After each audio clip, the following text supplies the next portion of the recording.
Yeah, I'll make a motion to approve the minutes from May 22nd, May 26th and June 2nd. I'll second. Hey, so is there any further discussion? I don't have a discussion, but do we have anything for the, hold on.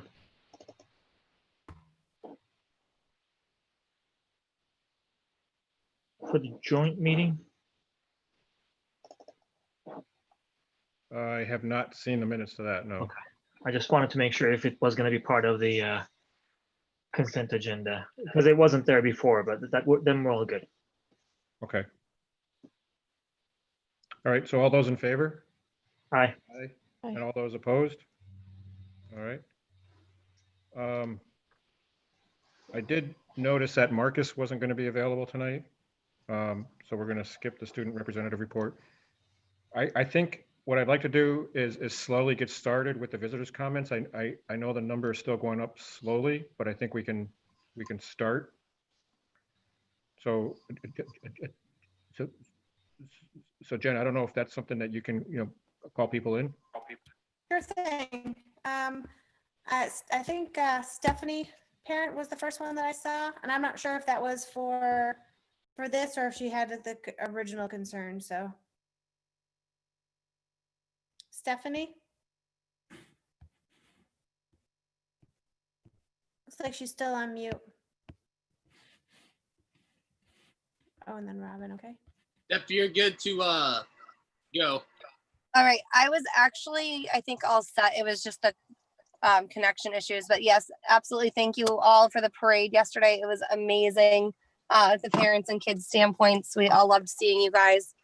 Yeah, that was it. Thank you, Alex, for fixing the technical issues, and Cheryl for being so quick to post the correction. All right, Robin's next. Okay, I always neglect to say my name. My name is Hear Robin you. Lamorter. Everybody knows me. Yeah, I'm the president of the Granby Educators Association and also a town resident. I sent the school committee a copy of the resolution that the MTA is hoping that each local will adopt.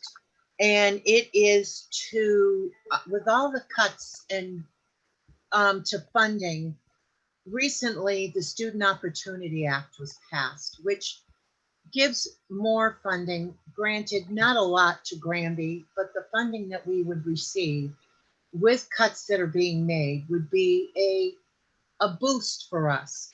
And I ask that our school committee adopt this resolution and in support of funding the Student Opportunity Act, because let's face it, we're stronger in numbers. And as the Granby Educators t-shirts say, stronger together. And we are. So I just ask that you really consider adopting the resolution to support funding for the schools and the Student Opportunity Act. Thank you. Thanks, Robin. Mr. Sargent.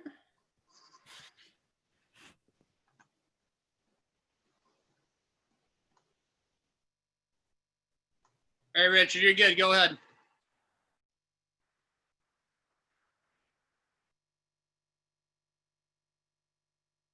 He's still on mute.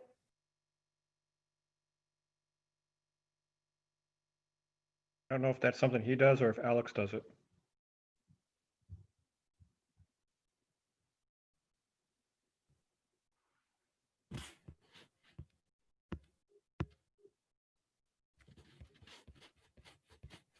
Richard, you hear me? You're good to go.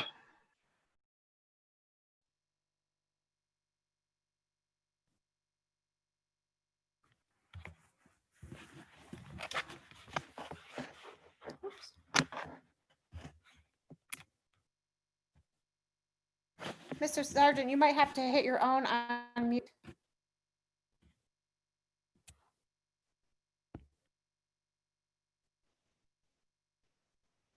Oh, okay.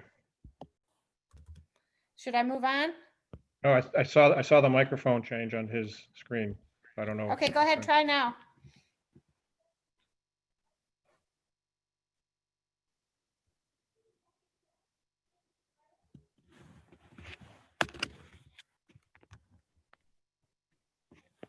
I don't know. Is this, so can we try to come back to? Can't hear you, Mr. Sargent, he just texted on the Q&A. We can't hear you.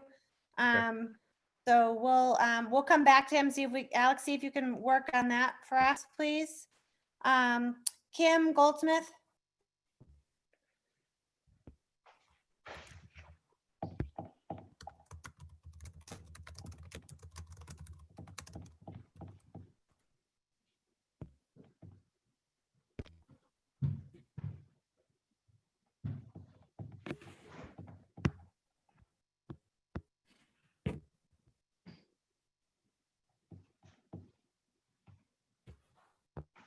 Alex, are you there? Wait, who? Oh, I apologize. I'm okay. Sorry, Kim, go ahead. Hello, can you hear me? I hear you. Okay, perfect. Hello, everyone. Kim Smith, 239 Taylor Street in Granby. Just a couple of things that I wanted to speak about. Hopefully I can fit it all in my time. The first thing was in regards to Adam at the last meeting, in regards to, obviously he didn't call out my name, but with the spreading of the rumors and such that we were speaking in the chat, I didn't realize that it was any sort of confidential information. I actually watched the interview online when the interview was done with Mohawk. That was all public. And we also had the press release from Mohawk at the time that I was chatting about it. And I was concerned in regards to our district because I thought that there were some decisions being made that could wait until we did have a new superintendent in place. And next week after, there's possibly 1 or 2 new school committee members. So that was just my concern. I wasn't interested in spreading rumors or trying to make anybody feel uncomfortable. It was a genuine concern of mine. The other thing I wanted to speak about was the voting tonight in regards to an interim superintendent. I also feel that this is being done very quickly. I feel that, there should be options and not just one to be voted in. I've obviously never been through this process before, but it seems like it's being very much rushed. Everything being very much rushed when things were out in the open before, but no one was just discussing them. And the last being that I did watch a meet and greet with the new school committee members or the new people that were going to be running for school committee and Mike. And it did come to our attention during that meeting that the superintendent was resigning. So again, this was a discussion that he had at the meet and greet that was made public. So I didn't realize chatting about this or speaking about this before tonight's meeting was really such a big issue since everybody else seemed to be talking about it out in public. And that's all. Audrey.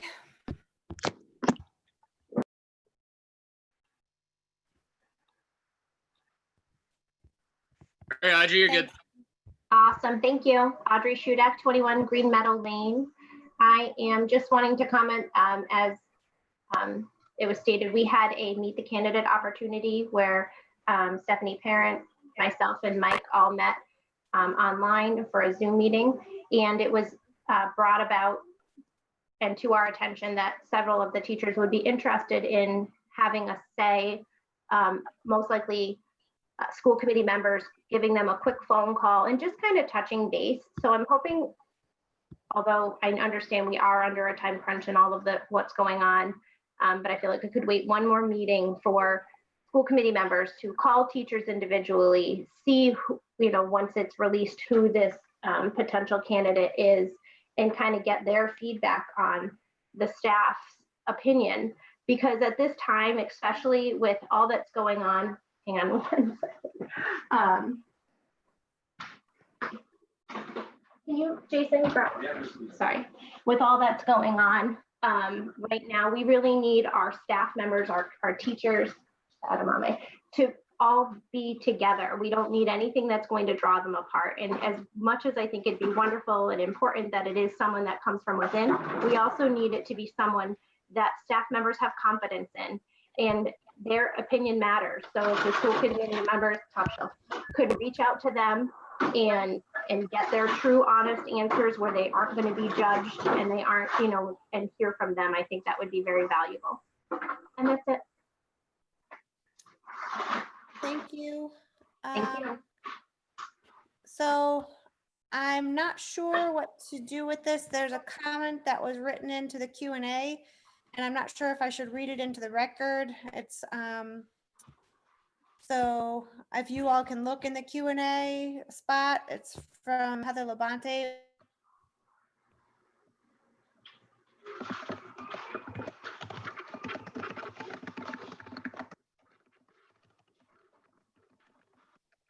So can we, yeah, I think she says she's happy to speak, so Yep. I think that might be better.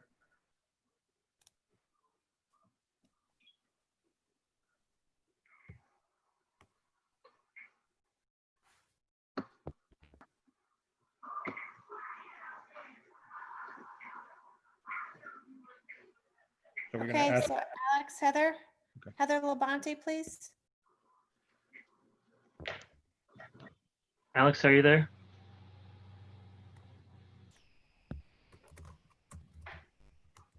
Sorry, hold on. Okay, can you swap visitors, please? That's what I'm doing. Thank you. Everything should be good. Hi, this is Heather Labonte, and I am a parent of 2 music students. I'm also the president of the GMPA.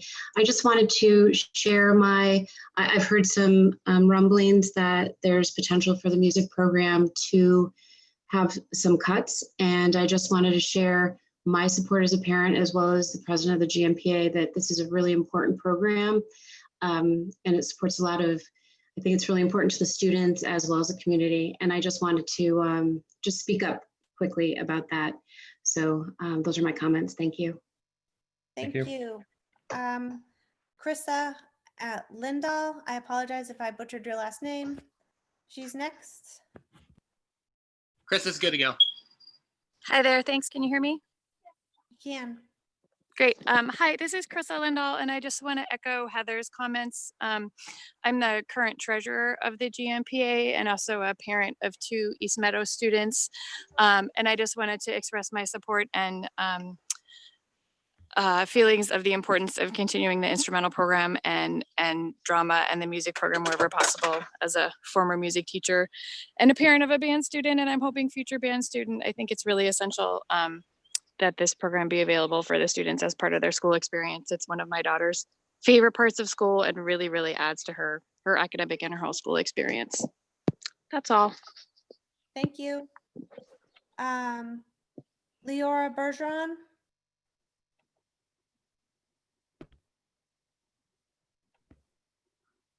Who is it? Leora Bergeron. Leora Bergeron. Hold on.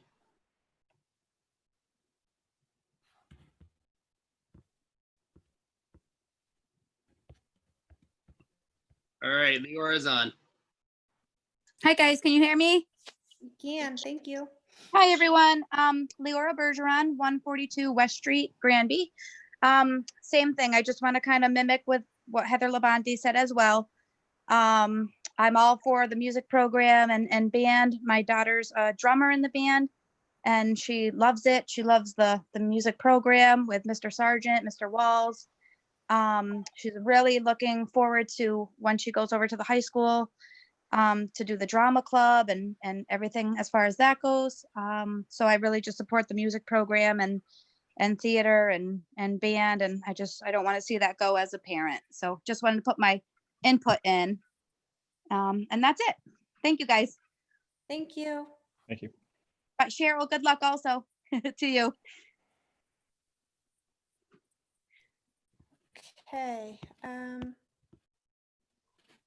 I think, let's go back to Mr. Sargent and see if he can connect now. All right, Richard, you're on. Thank you everyone for your patience. All right, can you hear me now? Can hear you. Awesome. I think it was amazing to hear what these parents before me has recently said and showing their support and what we do here at Granby. And I wanted to kind of give a little bit of perception from a different band point of view and kind of say how Granby is as special as it is. We're an organization that takes students where they are. Like I started a 10th grader that's never picked up an instrument until this year, and he did an outstanding job. Like my high school band experience, I came from a high school band of about 120 kids, and we had to pay $500 every year to be a part of this.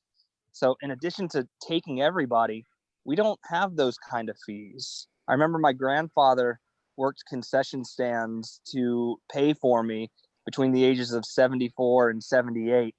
And for Granby to offer this free of charge to all students that wish to participate, yeah, they have to pay for instruments, but we have a surplus of instruments in the event that maybe money is hard to come by. And it's just really hard for me to put this in words without seeming sentimental or too emotional, and I'm trying really hard at that. But I just want to say that I love these kids, and I look forward to continuing to build upon what we started last year. Thank you very much. Thank you. Thank you. All right, I'm just going to do a last call here for anybody. You can either pop into the Q&A. Ooh, look at something. I've got Mark. Have no idea how to say it. He just popped something in. So Mark, would you like to speak? And you can just read your comment if you'd like. Mark H. Mark is on. Okay, go ahead, Mark.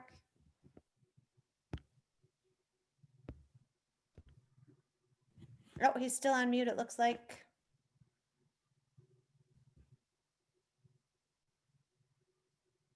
Go ahead, Mark.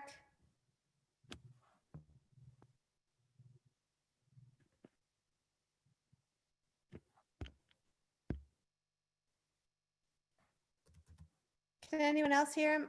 Okay, he says he didn't plan to speak. Okay. So should I read his comments so that they're in record? Yeah, I've been meaning to have a discussion about how that works, but yeah, that's probably best. Okay, so now I hit dismiss on it and now I don't know how to get it back. So does somebody? All right, so you're gonna see these all pop up. Sorry, hold on. Hold on. Here it is. So the person's name is Mark Holobowich, maybe? Perfect. That's it, Holbowich. Okay. I want to write in support of the comments that the last two speakers made regarding the music program and the drama program. Both of our kids are involved in band. Our daughter is in both band and drama. It seems like there just isn't enough support for students in the arts, and that is sad. I hope that you can all understand the importance for kids that play music. It seems like sports are always protected, but band is a struggle. We're hoping that the school committee will support the program and keep it available to our students. Okay. And now I have Mike, Jen, can we remind everyone that we have a public hearing related to our budget? And it would be great to have them at that public hearing as well to share their thoughts and opinions on our programs, our schools, since that's where we typically take their input as we make our decision. okay. Is there any other visitor comments? I figure there's one more. You want me to turn them on? Go ahead. I don't see who it is, but go ahead. I think it was Kim's husband that wanted to talk. Oh, that's right. I'm sorry, Kim. Yes, JR. Go ahead, JR. JR should be on. Hi, can you hear me? Hi, good evening. Just wanted to say, hope everybody's doing well. I just got in and I just noticed a couple of things.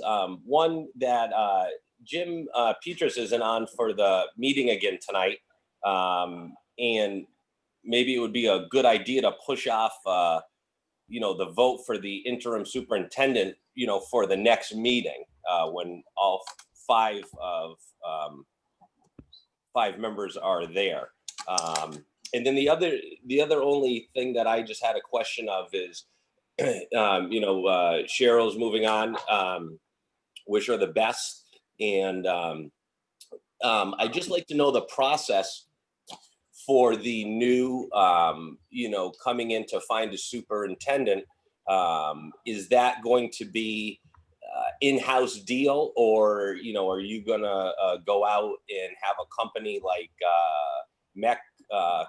Mask come in to help you all out to figure out, you know, who the best candidate for the job would be? Obviously, you know, they get people from all over the country, I believe, not just Massachusetts, to help, you know, I guess guide you all to, you know, to come up with the next superintendent. But other than that, have a great night. Just a couple of comments that I have. Thank you. Thank you. Crystal Champney just posted something. Again, it's about the music program. So Crystal, if you'd like to do your comments, otherwise we can, you can say it at a public hearing if you'd like. Does anyone remember the date for the public hearing, or do we have to decide it? I think it's slated for the 30th. I think that's what. 29th or 30th, I thought, right? 29th. Yeah. 29th is first, and then if we need to, we'll have a meeting, a school committee meeting on the 30th to vote if there's extra, right? Yes. Okay. All right. Say it again. Hold on. Oh, that must be Alex saying, hold on, okay.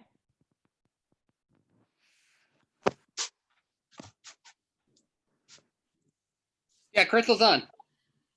Oh, go ahead, Crystal. Oh, sorry, can you hear me? We can, yep.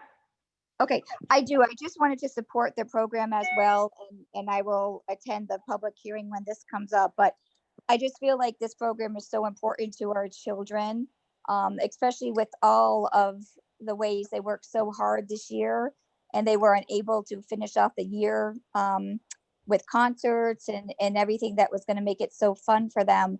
And then to think that there's a possibility of it not being there next year after all the hard work. And the cost and the money that the parents put in as well with these instruments. So I just wanted to put in my plug as well that I think it's a great program and support Mr. Sargent as well. Thank you. Thank you. And I think the last comment that I see is Marie Chosick.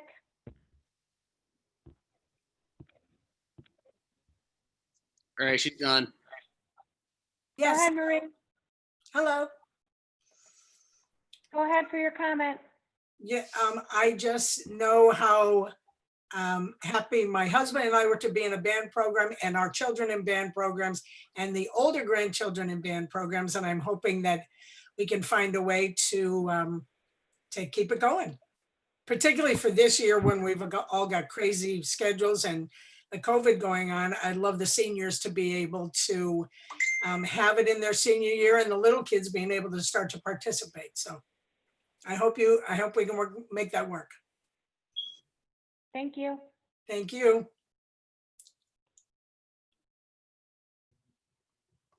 All right, final call for visitor comments.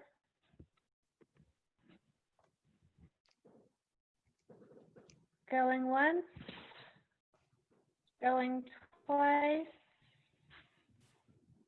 Okay, I don't see anything else. Does anyone else see anything that I'm missing, or are we good to go?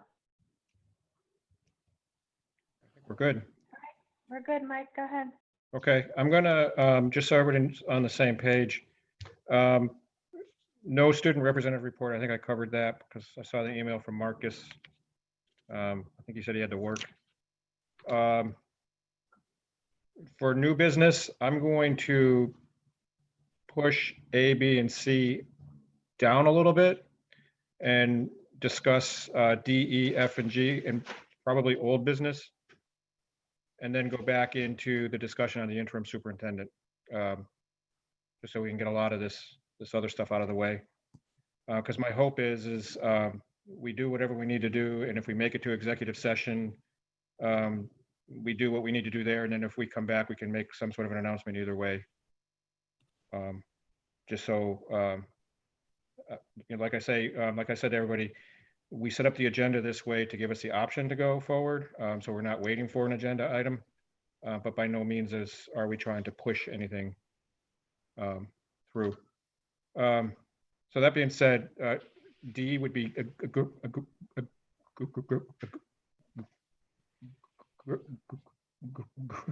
Granby to go. Sorry about that. Granby to go, yes. Alex, can you please allow Judy DeLong in to speak? She is being promoted as a speaker, the panelist for time being. Thank you. Thank you. So, as you know, COVID-19 has really disrupted for many families the accessibility to food, whether it's through Granby to Go or other food bank programs. We actually just had a call with our state legislators, Eric Lesser and Mindy Dom, who are really spearheading a lot of the work on providing increased resources for stabilizing food accessibility for families. So we had a conversation with them yesterday, but I did want to have Judy come and speak a little bit about where we are in the Granby to Go program, give you sort of a year look at what we've accomplished and some goals moving forward. So Judy. Hi, everybody. Can you hear me? Hear you. Hi, my name is Judy DeLong. I am the program manager for the Granby to Go program. It's been my pleasure working in this program. When it first started in West Street School in the nurses clinic with about 30 students. And after that, it proceeded to move on to the wrestling closet with about 60 students. And as of 2019, we had about 109. And then we went up to 179 students. And we also serviced their families, which were up to 81 families. This is a great program in Granby. The reason why is a lot of student participation in this program to make it successful.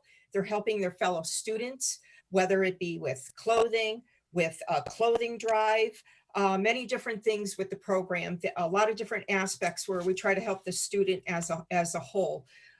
This year we did receive our 501(c)(3), and we are also working with the Western Mass Food Bank. They've been fantastic working with us to make sure the students are getting food. And right now, while the students are out of school, we work with Neighbors Helping Neighbors, Amherst Survival Center. And also we're looking to make sure we're reaching out to families and setting up meetings to make sure that we're having all avenues met so that the families are receiving food.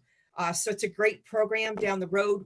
When we can, we'd like to have an open house and show people what we're all about, or please visit Granby to Go. It's really a great program, and I can't say enough for Neighbors Helping Neighbors and Amherst Survival Center. They've been wonderful and gracious with helping us out with our students. So I just want to say thank you to letting me speak, and the community whenever we've needed your help with any fundraising or anything. You've been wonderful. So thank you very much. Yeah, thank you. And thank you for all that. The next item is the GPS exclusion criteria.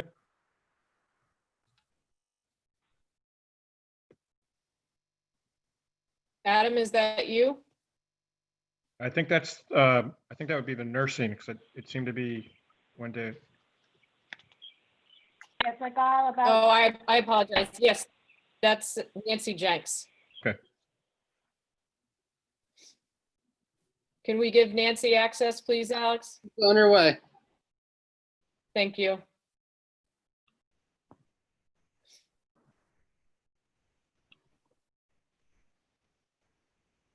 Hi, Nancy.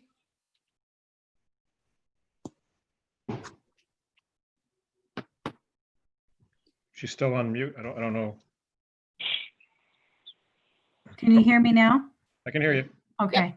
So we've been going through our policies and protocols to make sure that they're up to date and are current with the latest evidence-based practice. So the school physician and I have been reviewing our communicable disease exclusion policies to make sure they're in alignment with the CDC, the American Academy of Pediatrics, and the Mass Department of Public Health. So you should have received a Google Doc that includes several of the more common diseases that we may see in the school setting, including the exclusion criteria, the quarantine of anyone who may have come in contact with them, as well as prevention strategies. So each of these, again, was researched through, again, the agencies I discussed before, in ensuring that they are relevant to what we should be doing today and reviewed by the school physician.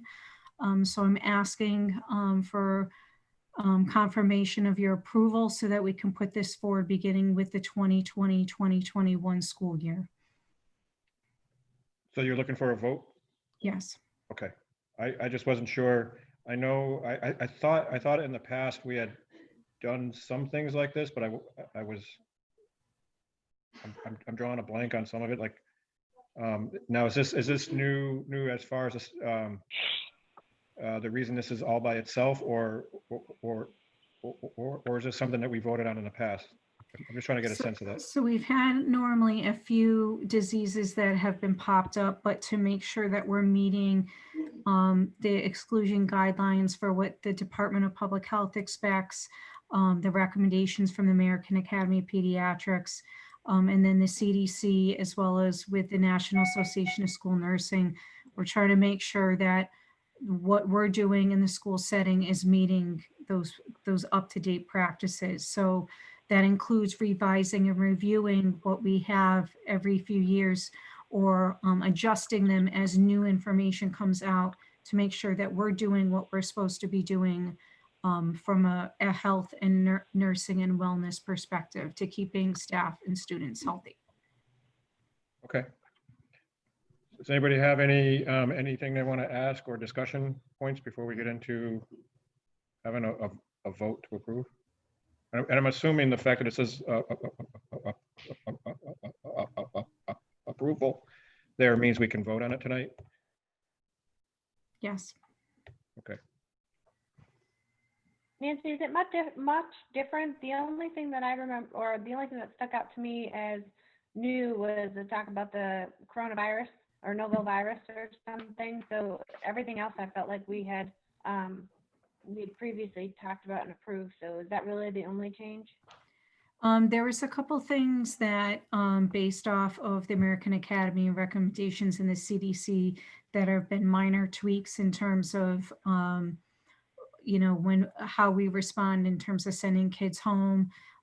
There are different vaccinations and different recommendations now. So they're small adjustments, but again, we're trying to make sure that we're transparent in what the expectations are, so that if we are calling parents or we're being informed of a child being considered to being diagnosed with this, that we're meeting our guidelines in terms of exclusion and quarantine of contacts and things like that.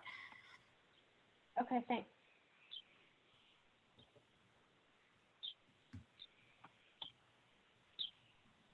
Right. If there's no further discussion, I think we can go into a vote. I'll make a motion to approve the exclusion criteria. Is there a second? I'll second. But so any further discussion? So, all right, all those in favor? Aye. Aye. And all those Aye. opposed? Okay. Thank you, Nancy. Thank you. All right, and then there's F and G, the budget 5% cut, and then the budget timeline. You want to kind of tackle those kind of in sequential order that way, Adam? Sure. Yep. There's a bunch of information that I put into the folder for you guys to take a look at. If we want to review probably the timeline first, I'm not sure if we reviewed this in the joint meeting last week, but it kind of just, again, gives us a synopsis of when we need things in place in order to vote on an FY21 budget. Again, we know of all the uncertainty out there about what the revenue will be, but we still have some dates that we have to adhere to have a budget voted on it in place. So this timeline is just there for a reminder, some discussion, but it's really, we have the public hearing on June 29th, and then hopefully we can vote a budget after that public hearing. So again, this just kind of just gives some guidance on what that timeline is for the rest of the fiscal year. I think in the past, or at least the past couple of years, we've had the hearing and then met right after the hearing to vote in that budget. So it sounds like this is, you know, it's the same thing as that, right? Yes. Yep. Okay. And again, obviously, we don't know what's coming down the road, but this is at this point just kind of the process that we need is to have a budget voted, and then we can always amend that once we know what's going on. Okay. Do we have any additional indication from the state as to how things are looking? No. To be honest, the state's been pretty quiet, which I don't know if that's a good thing or a bad thing, but there's really nothing coming out at the state level. Well, in my opinion, it is a bad thing because our budgeting process really starts with some input from the state. In the absence of that, you know, last week's conversation is a testament to that, you know, we're basically making assumptions, and some of those assumptions may be difficult assumptions to make. So I hope that at least, you know, I don't know how long we have to vote by the 30th. I hope they at least come up with some guideline as opposed to just, you know, staying quiet and hoping that things will go away. Yeah, certainly. I would I would hope there's some guidance over the next few days or week. But you know, as of today and since that joint meeting we had last week, there's been nothing as far as budget from the state. What now I'm going to ask the question here. It's probably going to be really stupid of me, but what budget are we going to try to vote? I mean, I see the original budget, which I'd love to try, but I mean, it doesn't seem like that is even close to being something that is going to be realistic. And then there's the 2%, and then it just gets, you know, worse and worse and uglier from there, right? I just don't know. So I think I think the next item is we're going to talk about that. I kind of, you know, we're just going to go over all of the options, at least the two that Chris asked from us. And then the budget that we would like to move forward for that June 29th, June 30th vote. So there's a few different budgets in that folder. It might get a little confusing, and we can, I can certainly walk you through that and we can discuss that. I know Cheryl wanted to say something. It's Jen Bartos. Can you add my video back, please? I didn't want to blow my nose on camera. So, now I can't get it back. So as you know, the town typically gives us a parameter that we work within, and that leads to a balanced budget that goes on town meeting floor. But the result of the joint meeting was no parameter. So my recommendation to vote the school department budget is to take the FY21 governor's budget numbers, and then I think realistically look at a 10% reduction to Chapter 70. I think that that is realistic, but not alarmist. And I think that you will see, you know, as we heard at the joint meeting, you are going to see some reduction. But I think also, you know, giving Chris the FY20 less 2% less 5%, you know, that's important information for him. But I don't think that's a parameter that certainly we would be able to meet and open school next year and meet the criteria of DESE and what's going to be required of us moving forward. You know, we are funded differently in the school department. We do have to look at minimum town contribution, minimum net school spending in Chapter 70 and the combination of all that. So in speaking with the other superintendents, I do feel like an FY21 budget based on FY21 less 10% to Chapter 70 is reasonable and makes sense. But I would put the caveat that when the legislature does move forward with revenue projections and the budget process moves through its hearings, that we may see even a different number. So that while we're meeting the legislative parameter of having to have a school budget by June 30th, there's a big asterisk on that it may change and could change substantially given what the state legislature does.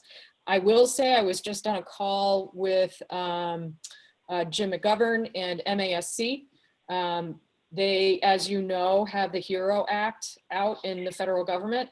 You know, hundreds of millions of dollars to school departments at the state level to be dispersed, much like you saw in ERA in 2008. Right now, that is heading its way to the Senate.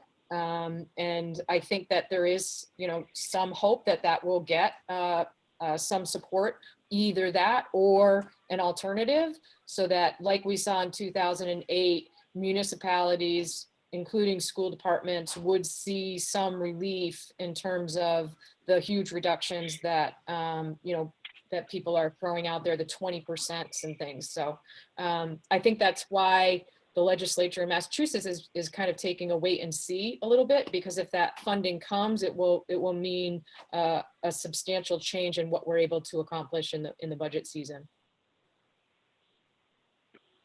Cheryl, I may be confusing myself.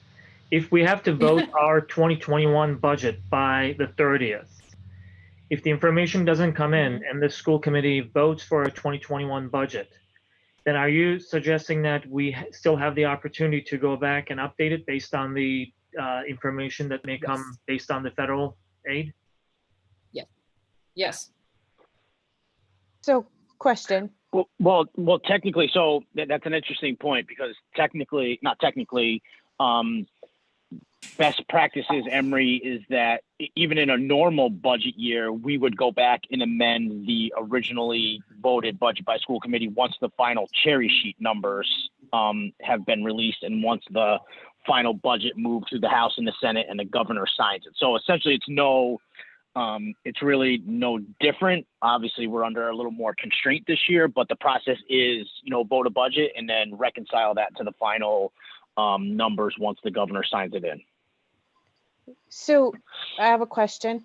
The numbers that we have, that was already for the FY21, that was already what the governor said that it would be?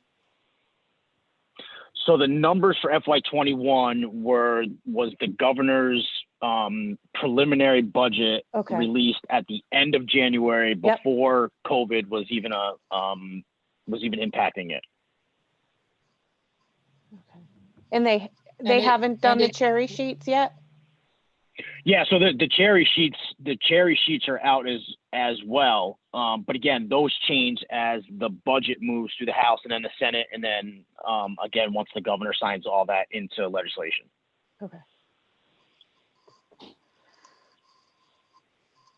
So, question, when we're talking about 10% of Chapter 70, how does that, I mean, where does that fit in with the itemized cuts that we had before? because 10% is more than 2%. So I'm trying, you know. Yeah, so this is where it may get a little confusing. Not confusing, because I'm thoroughly.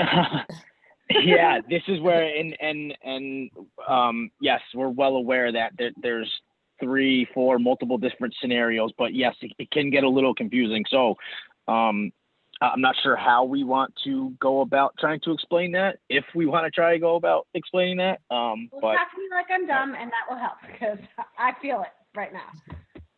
so the 2% and the 5% cuts that Chris were asking for were on our FY20 budget number.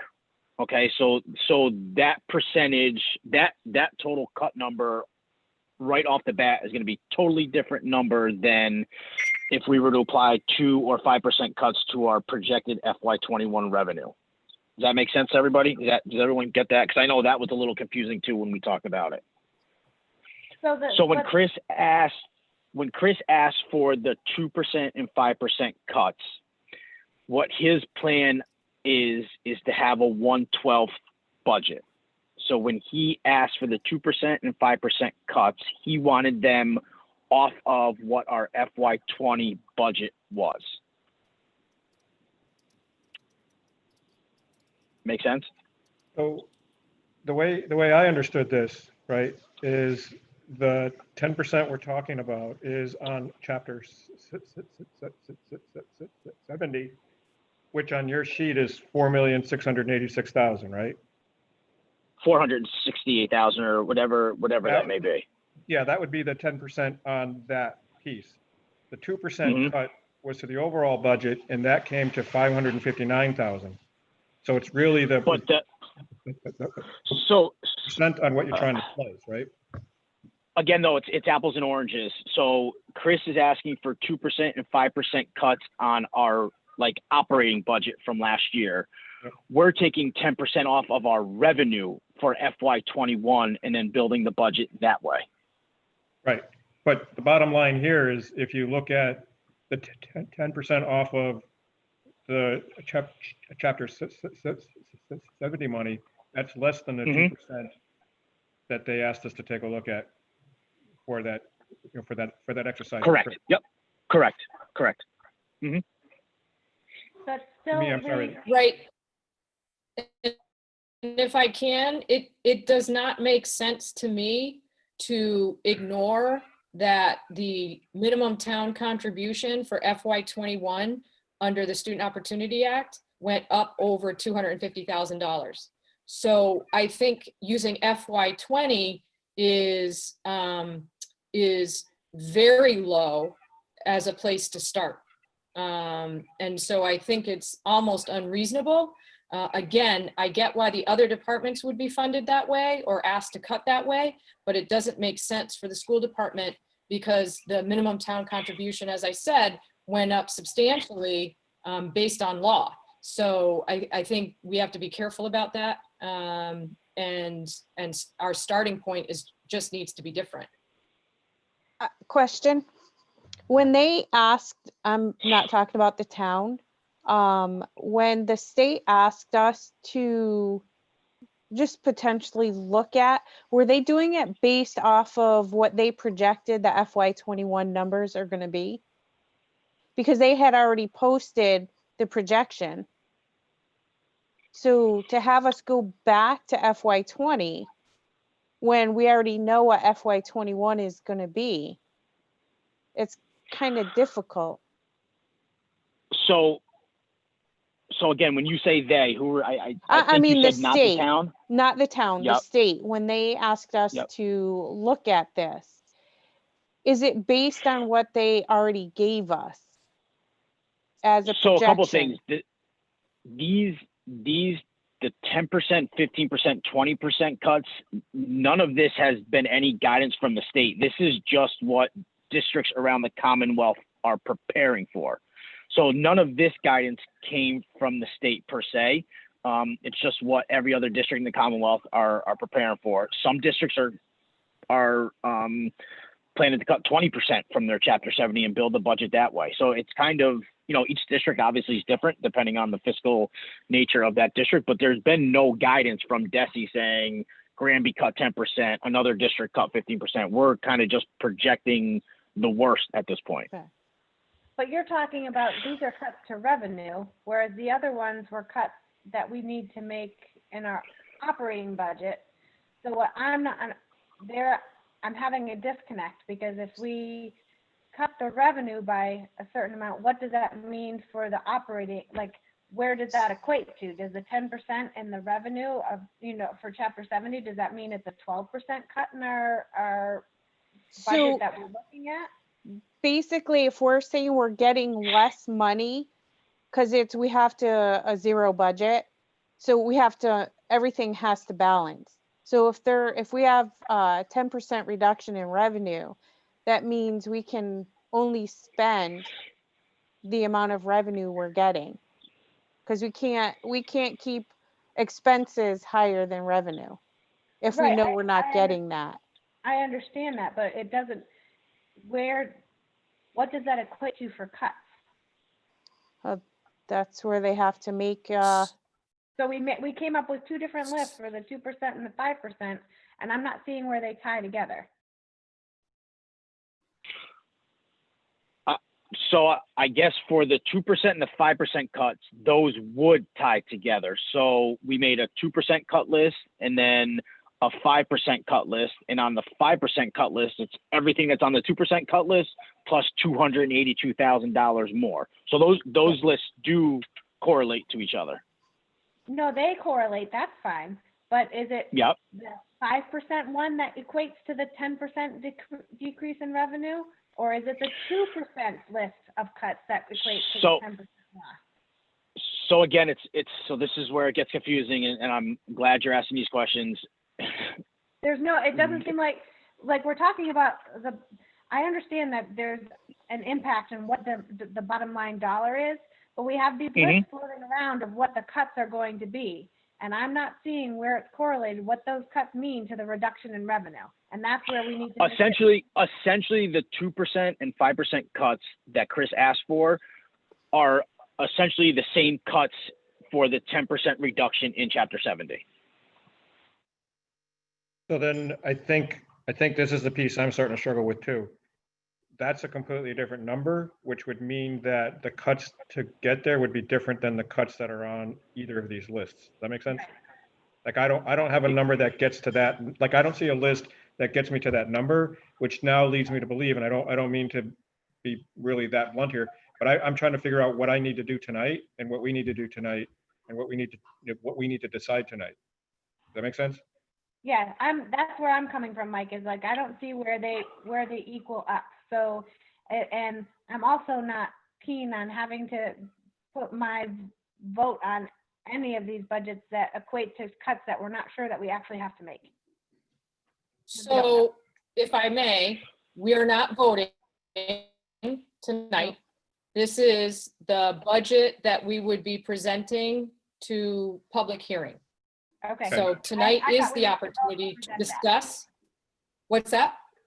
I thought we needed to vote on what we were presenting. So I apologize. No. I used the wrong word. Okay. Yep. So we would move forward and present this, try to be as clear as possible. And that's why your questions are so important, so that we can be clear about what we're presenting. And then after the public hearing, you would vote. And when you say this, which one are you think- referring to, Cheryl? When you So, say this, I would like to clarify. So I'm proposing that the school committee consider the budget as FY21 revenue out of the governor's budget originally and reduce the chapter 70 allocation by 10%. So that is a much different starting point than the town asking us to consider FY20 less 2%, less 5%.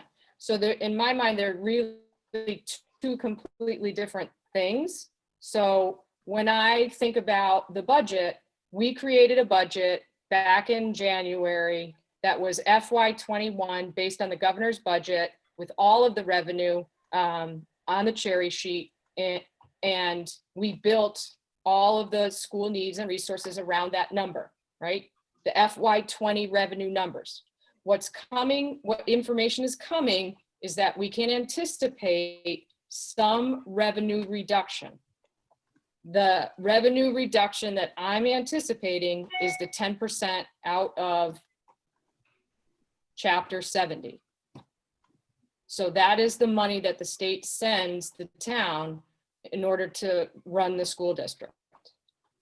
So if you for a second can just disregard the FY20 less 2%, less 5% from the town, and just follow the process that we would use to create the FY21 budget. In January, we got the revenue picture from the state. We built this great budget.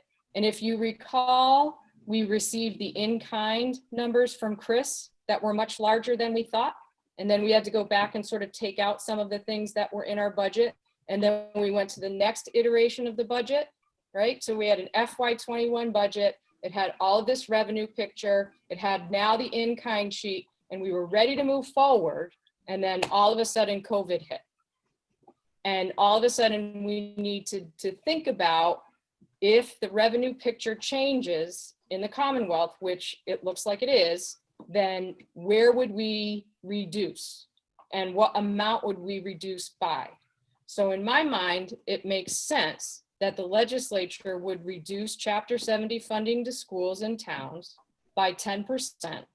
And therefore, from where we were in January and February, that last budget, we need to take 10% off that. So that's how we get the cut list that's in front of you for FY21, less 10%, Chapter 70. I guess maybe I don't have that because I don't see what that cut means. Like I see just dollar amount. I don't. Well, she did. So yeah. everything's in the folder. So I just can't read them. Yeah, Jen. So it's there's the- a memo that says a memo. FY21 budget, Chapter 70 reduction. 10%. I just see overall dollar amounts. I do not see what that less than 10% means in, like we had the other one where it's athletic. Yeah, so yes, Jen, there's a memo there. There's a memo there that says memo FY21 cuts 0615-2020. It's a PDF. Okay. It's an itemized list of the cuts. So now I see And where if you- the confusion. Yeah. Got it. I didn't see Yep. that one. I Yep. didn't see that one before. Okay. So if you see that now, you will see those cuts are exactly the same, or there would be less cuts on there than the 2% and 5% that we presented to Chris. So there's no new cuts. They're all the same cuts. It's just making the dollar amount that we have to get to work. I still don't like them. So, Nobody so likes that was- them, Jen.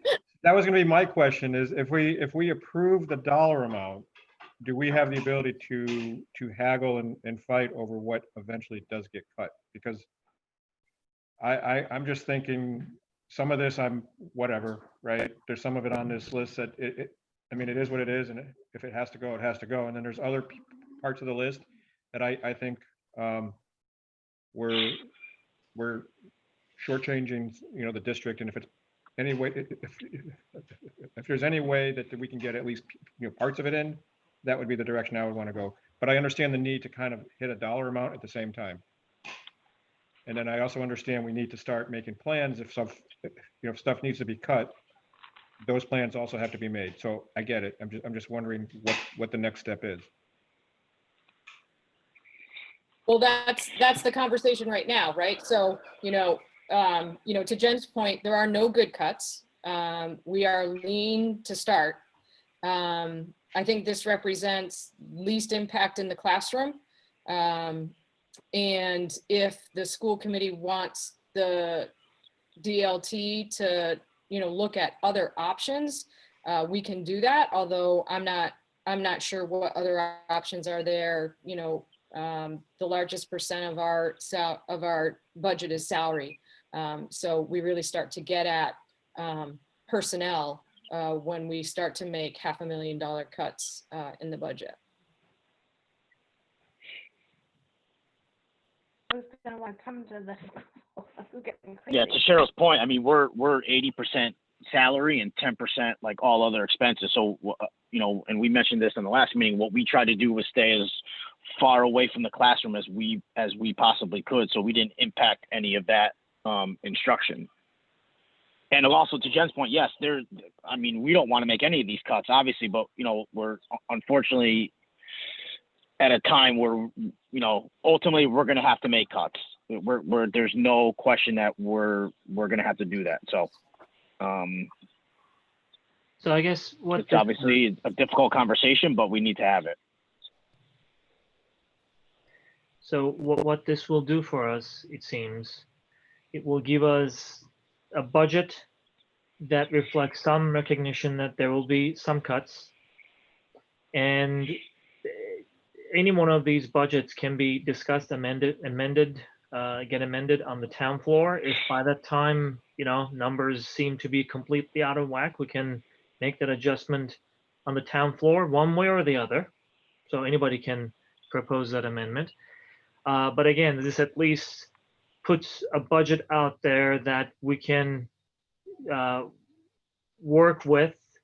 Not ideal, obviously, especially based on what we were expecting. Not ideal, but given all the circumstances surrounding us, we can just adopt this one and present it at the public hearing, and then see if we want to vote for this one after that public hearing. Again, it's until it's voted by the town meeting, any one of these budgets are subject to discussions and amendments. And I hope that we will have more information by that time that will allow us to make a more reasonable adjustment to that budget. To put some of this into perspective, there's some districts, there's 3, 4, maybe a handful of districts on the eastern part of the state that are looking to cut all PE programs and PE curriculums and sports and personnel, where they have no choice but to start taking out of their curriculum and their instruction. I don't want to say we're in a good place, but we're in a pretty okay place right now where we're at a point where we don't necessarily need to touch instructional positions at this point. So again, and we're not the only district in the Commonwealth making cuts. You know, it's us and every other one. So Adam, again, we're trying to stay. Go ahead, Emery. Yeah, I completely understand what you're saying, but I don't really want the reasonable tone of this conversation to be mistaken for us potentially looking to cut additional things from our budget. No. I'm just putting in perspective that. I completely understand. When we talk about some districts, you know, on the eastern side of the state cutting their PE budgets and all that, we don't know what their budgets look like. We don't know how much they're spending on PE. You know, there were several folks who at the beginning of this conversation raised their hands and, you know, spoke to support the music program. I know that there are several folks who would do the same for our athletics program. It would be our intent and hope that we can keep as much of those programs intact.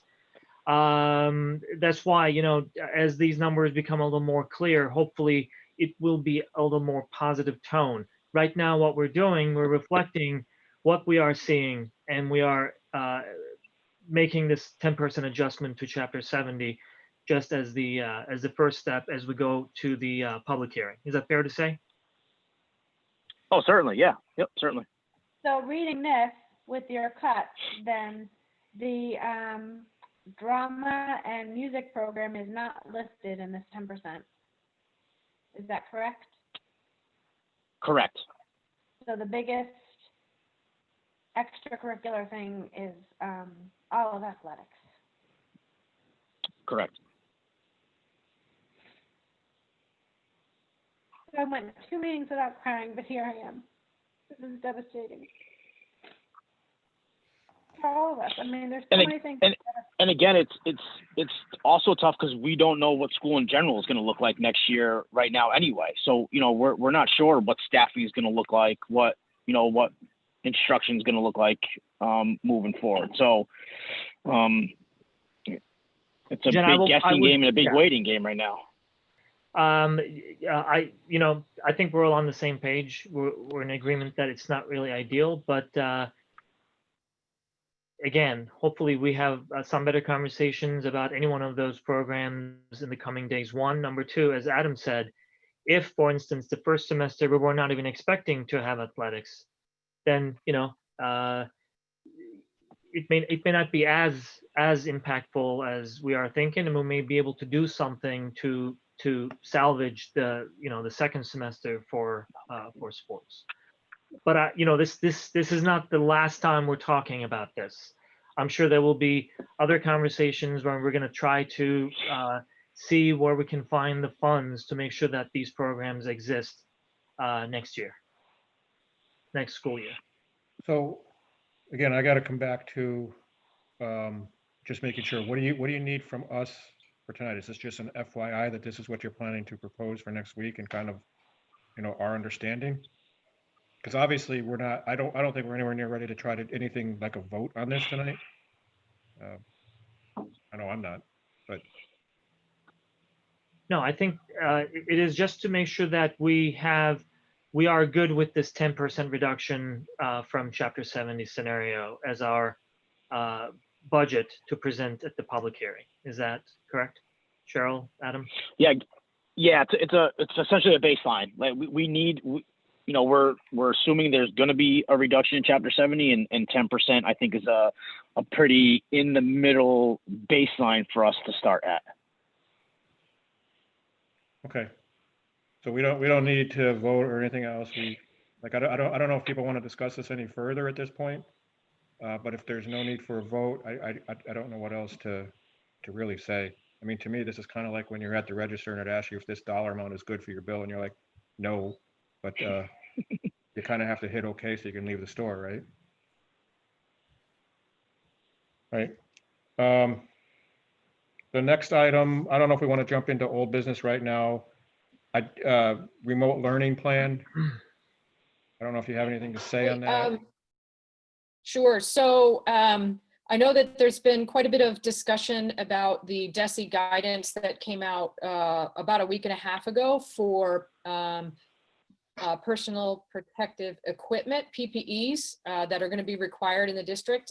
We've already put forward to the town for the CARES Act money that came to the municipal side of government.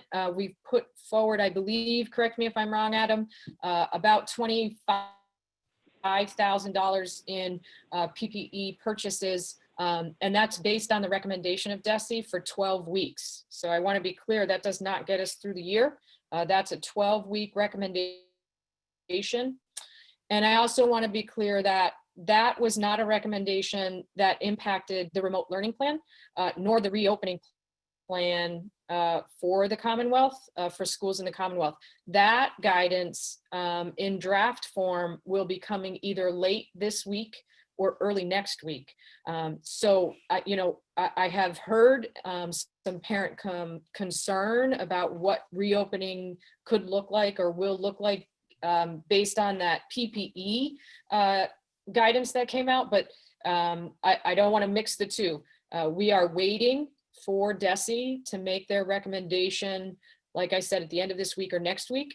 And then we will start, based on that, to survey parents, survey staff around what the recommendations are and how we can prepare for reopening of school in August and September. So there's been no change to the remote learning plan. However, there may be, based on the recommendations that are coming out, like I said, end of this week or early next week. So those things I was reading in the news are just news, right? There's like 10 kids per classroom. It's not fact yet. Right. Okay. No, it is not.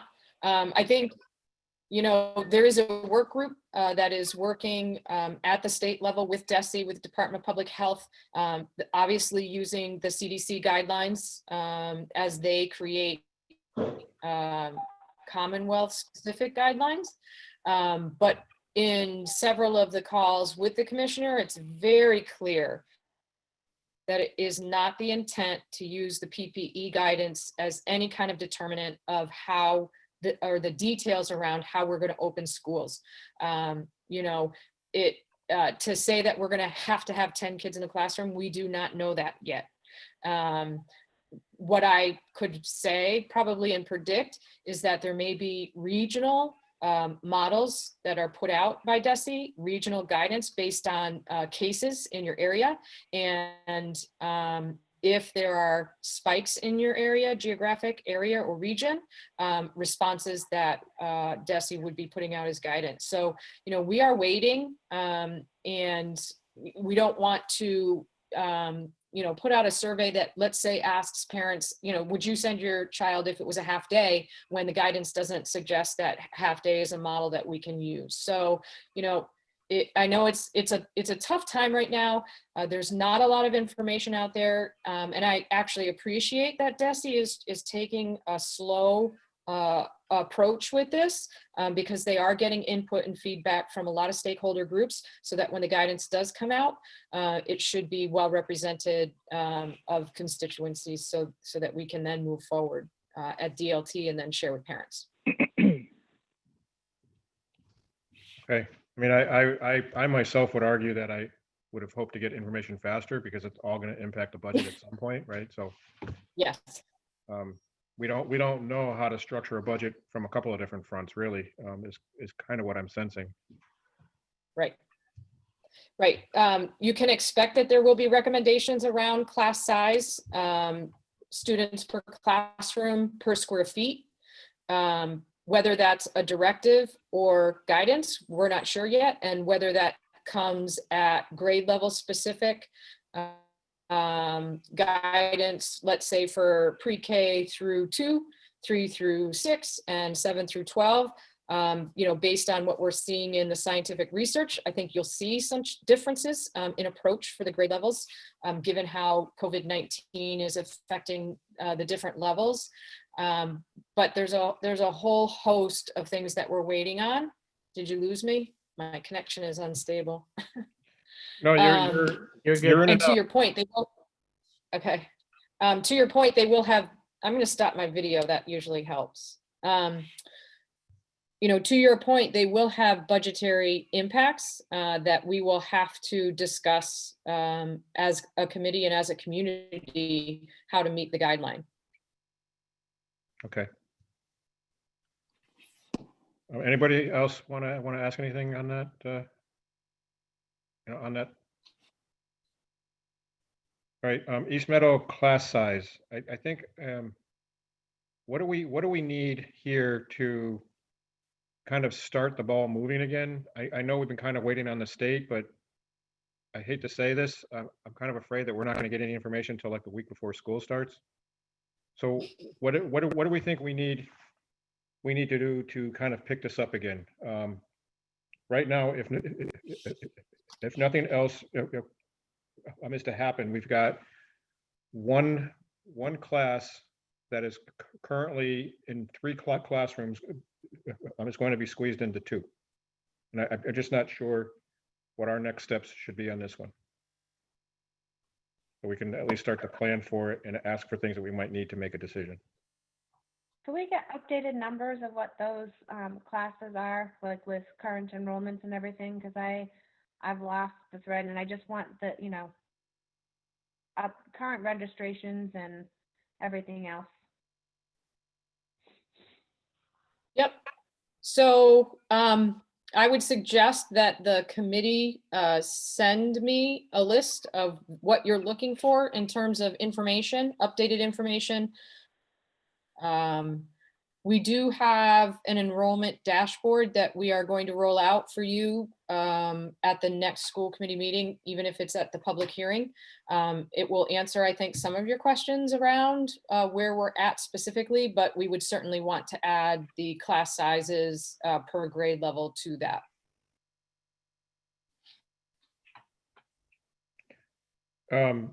That's a good thing to bring up, Jen, because I was actually thinking this week, are we seeing like any change in our enrollment from the town as far as more kids who have choiced out or have gone to some other school? Are they, have we seen any change on that? No, we have not. We're actually seeing increase enrollment for resident and additional requests for school choice. Okay, so those new resident enrollment, is those new towns people for next year? Or are those people that have lived in town and have decided to come back to the Granby Public Schools? Off the top of my head, I don't know the exact numbers, but it is a combination with more people moving into town than more people who may have been in a different district or have been homeschooling returning to school. You know, with COVID-19, we did have some people return, you know, because our blizzard bag and remote learning plan was very robust. So I will have those numbers in the enrollment dashboard for the next meeting. All right. So I have listed here enrollment numbers as things that we would want to know. Does anybody else have anything more that they would like to ask or know before we start trying to come up with some ideas about how to approach this class size?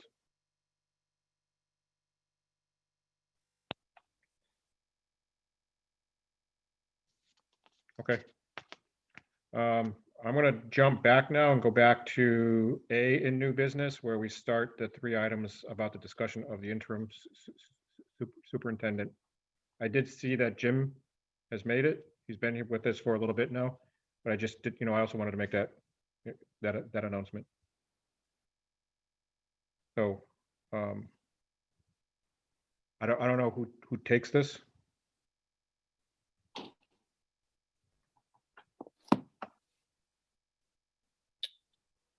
I can start you off. You have accepted my resignation, and that is certainly bittersweet for me. I have truly enjoyed and loved my time in Granby. We've done a lot of great work, and actually, when you look at the new enrollment dashboard, you'll see, I think, in hard data, some of the improvement that we were hoping for with some of the changes that have been put in place as we worked as the school committee and a strategic plan in the DLT. So I appreciate all of that hard work that everyone's pulled together to do. At this point, there has been discussion about an interim superintendent as I resign. And so I think the conversation really is first and foremost, if the committee is in support of an interim superintendent. I think that's the first question. Okay. And then we would vote on that. Yeah, we'll Yes. just go step by step. Yeah. Okay. So then the first question is, as Cheryl said, are we in favor of an interim superintendent? And my thought is we kind of have to, right? Because if she's leaving, we need somebody here to run the district while we take the time to find a longer term solution. Right. I agree with that. Yeah. Okay. So I guess I need a motion to have an interim superintendent. So moved. Second. Okay. Any further discussion? All right. All those in favor? Aye. Aye. Aye. All those opposed? Okay. And then it looks like the next step is as part of the interim discussion, we did have someone in-house that I think is that has the credentials and would be willing to stay on. I don't know what you need, from me at this point. Yeah. So I'll just make that recommendation that Carol, she came to the district a few years ago, and being in charge of the pupil services, she had visibility to the entire school district. I think she's done a wonderful job in supporting and growing our special education program to the point that we were able to bring some families back. And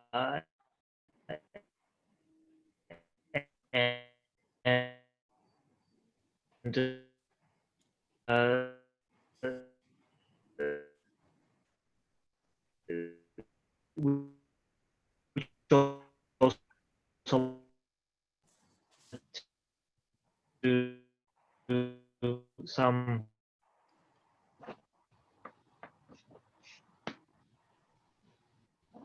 I think we missed some of that's that. all I have to say about that. Now, did you say that in three languages again? I think I did. It just confused Zoom. Where did you guys lose me? Right after she came to the district, and she's been doing the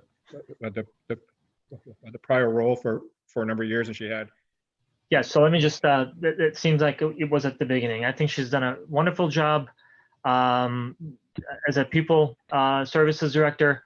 What I was saying, which is I think equally important, is that her role is basically a role that ability to the entire district, all of our schools. But as far as her success, we have seen dramatic improvements to our special education program, and expansion of some of the programs that we had put in place a few years ago, to the point that we were able to bring some of our students back.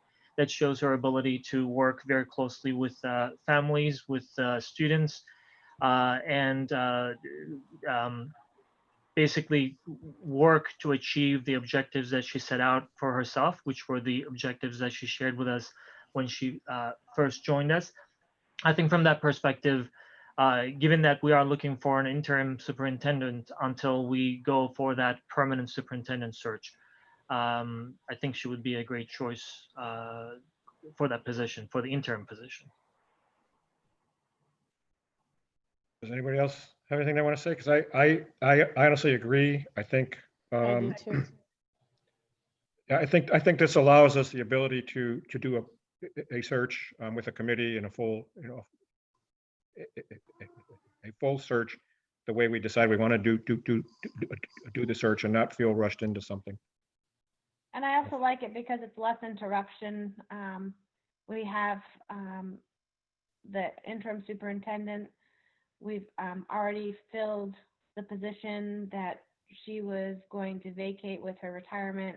And then also we have the rest of the leadership team in place, which I kind of feel like it gives everybody a little bit of a level platform. We're not losing any of the knowledge that we have everywhere else. It's, we're not. Good point, we're not losing another piece. Continuity and stability as we look for a permanent superintendent. I agree. Okay. Yeah, I agree. The more I thought about a change now, the more I was scared about how it would disrupt what was already in place or in play for plans for reopening, and all those other concerns, along those lines. So Jim, did you have anything you want to add? I just want to make sure everybody has a chance to. Well, I just think it's a natural thing to do. So as Jen just said, you don't have to fill another position, disrupt anything. It's glad that she's interested in the position. She's been in the central office. And as Emery said, I believe, from things I hear, that she has done the job. She's interested in doing it for the system. So I think it'd be a natural move, and give you the time to look for your new superintendent, which is, it'd be right on your doorstep. Once you figure out when school's going to open and all of the budget issues and so on, then begin to look for the permanent superintendent. Nothing against the other candidates, who I'm sure will all do a good job, but now you don't have to worry about filling their positions if you were to think of appointing somebody else. I just like the continuity that this presents. Yeah, and personally witnessed the same thing that Emery was saying. And the culture and everything about the buildings, especially with what we're going through right now, I really don't want to change. It's going to be a hard transition.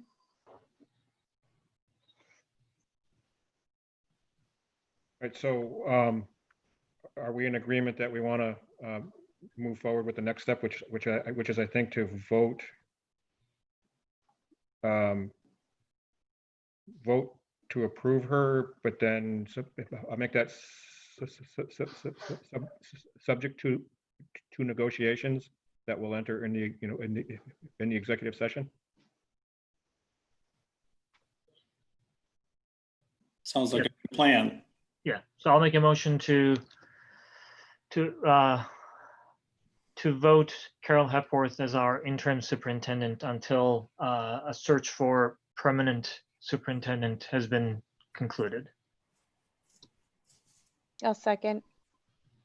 Right, and do we? And I don't know the legalese around this. I just want to make sure. Do we need to include this subject to the negotiations? Yes, subject to negotiations. You can. I will amend my motion that way. Okay. All right. If everybody's in agreement, then I will take a vote for this move. Okay. So all those in favor? Aye. Aye. All those opposed? Okay. Is this the point where I have to read the language to go into executive session? And are we ready for Yes. executive session? Do we know if Yes. we're ready for, okay. So I did see an email from Jacqueline. Let me just, Would you like me to read it? if you don't mind. None at all. So the school committee will vote to enter into executive session under Massachusetts General Law, Chapter 30A, Section 21, Part A3, to conduct strategy sessions in preparation for negotiations with non-union personnel, or to conduct collective bargaining sessions or contract negotiations with non-union personnel. Okay, and then I think I think we have to note that we will be returning to an open session. Okay, the school committee will return to regular session At what time? when we're done. Okay, so we just leave this one, but we have to restart it, right? Or do we just leave? How does that work for the call? I think We I think leave we did this it- one. Yeah, that seemed to work the last time. Alex kept it open. Okay. Right, All right. that's all on you, Jacqueline. Oh, sorry. I'm sorry. Mr. Simpson, Aye. Mr. Evan, Aye. Mr. Peaches, Aye. Miss Mallett, Aye. and Miss Bartos. Aye. Thanks. We will be returning. Where do we find the executive session? Zoom? There was another email with a separate link for that.